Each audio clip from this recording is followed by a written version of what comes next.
Straight from the White House. This as US President Donald Trump has reignited the Greenland controversy with a strong post on Truth Social. Donald Trump goes on to say, and let me quote, that the United States needs Greenland for national security, calling it vital to the Golden Dome defense system. He argues that NATO should lead efforts to secure Greenland for the United States, warning that if Washington does not act, Russia or China will, something he says is not going to happen. Trump also claimed that NATO's military strength depends heavily on US power, asserting the alliance would be far more formidable with Greenland in American hands, adding that anything less is unacceptable.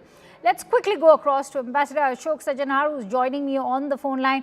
Ambassador, this is clearly an indication in terms of what the ramifications could now be, say, for the overall security of the NATO alliance and of a potential fallout with the United States. No, absolutely, you're very right. I think the way in which Mr. Trump has been going, about Greenland after Venezuela has done, he seems to have been highly emboldened. So every day there are more than one comments on Truth Social that how Greenland is required for the security of the United States. But and he's also not falling short of making military threats that if we are not able to take the software, we'll take it the hard way, and we will, even not put military action off the table. So that will spell the doom, that will spell the end of the NATO alliance, because, if he wants to take it by force, that means he's putting the NATO in an adversarial position.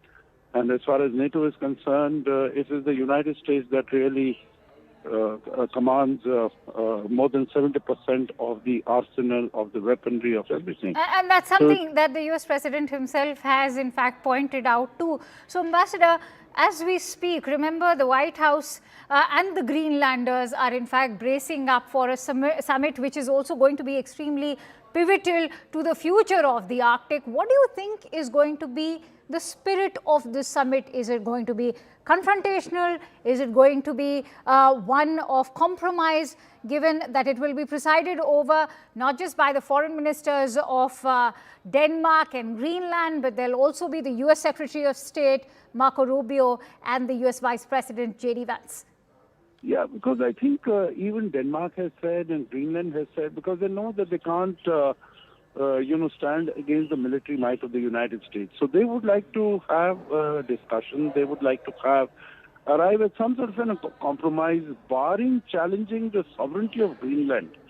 I think they are willing to work with the United States, because after all, the United States is supposed to be a partner and has been a partner for a long, long time. I think what Mr. Trump wants, if he were to speak nicely, if he were to ask nicely, he would be able to get much of it. But, it would appear that he has his eyes on the mineral assets and other riches of Greenland. It has huge territory. It has oil, gas, many critical minerals there. So he set his eyes more on that rather, this talking about security, national security.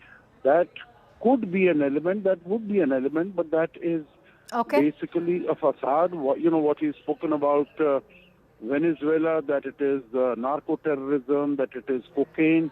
Now, everyone knows that, that was just, some sort of make-believe rationalization for attacking Venezuela and getting hold of the oil, as he has. That is the first step that he seems to have taken.